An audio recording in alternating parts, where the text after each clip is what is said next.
If changing your behavior feels harder than it should, this video is for you. The problem isn't discipline or willpower. It's that your brain is carrying more than it can realistically hold, especially if you have ADHD.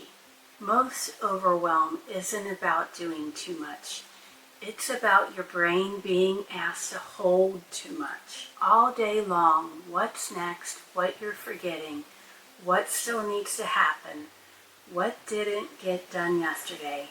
Your brain is juggling dozens of loose threads at once, and that load builds quietly hour after hour.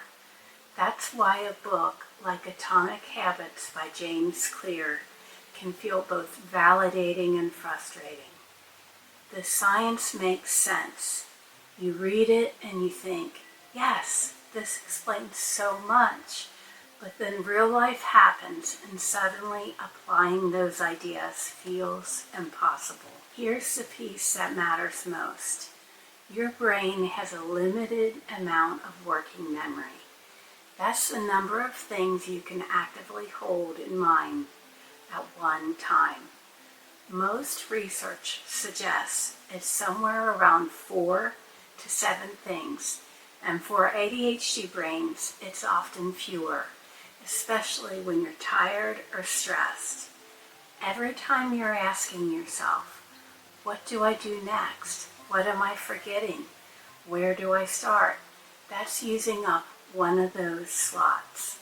What habits and routines do is move those decisions out of working memory and into automation. Your brain doesn't have to actively manage them anymore. They just happen. It's like driving. At first, you had to think about every step, fixing your mirrors, the pedals, turning on the turn signal. Now you can drive while carrying on a conversation. Not because driving got easier, but because your brain built a shortcut. That's the real power of habits for ADHD brains. They create shortcuts that free up energy for things that matter. Patience, emotional regulation, problem solving, and connection. I see this all the time with the moms I work with. They understand the ideas, they've read the books, they can explain exactly why habits matter, but their days still feel exhausting because their brains are doing constant mental gymnastics, remembering lunches, tracking appointments, holding school emails they still need to send in their head, trying not to forget the one thing that really matters today. When we start building even a few simple routines, things that don't rely on memory or willpower, you can almost see the relief. Not because life suddenly gets easy, but because their brain finally gets to set some of the load down. This is where a lot of people get stuck.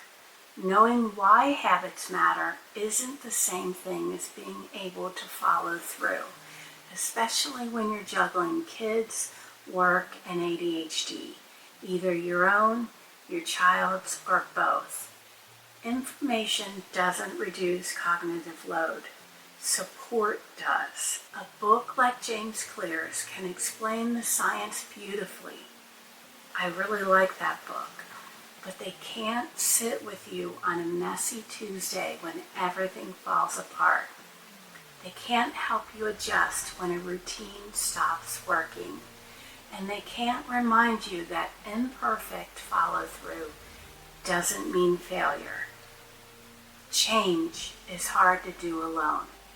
Habits don't form in isolation. They form in real homes on imperfect days with interruptions, emotional fatigue, and a lot of trial and error. For ADHD brains especially, outside support isn't a bonus. It's often the thing that makes change possible. Someone to help you hold the structure while your brain learns it. Someone to say, this is hard, but you're still doing okay. That's how habits actually stick. That's why I started this channel. Not to give you more information to remember, but to help you turn ideas into action with support, flexibility, and compassion for how ADHD brains actually work. If you know you want change to actually stick and you're tired of blaming yourself when it doesn't, I'd love for you to subscribe. This channel is about helping you reduce the mental load your brain is carrying, so change becomes possible instead of exhausting. And if time just seems to disappear on you, you're not imagining that. In the next video, I'll talk about time blindness, what it is, and why it makes follow-through so hard, especially for ADHD brains. That's where we'll go next.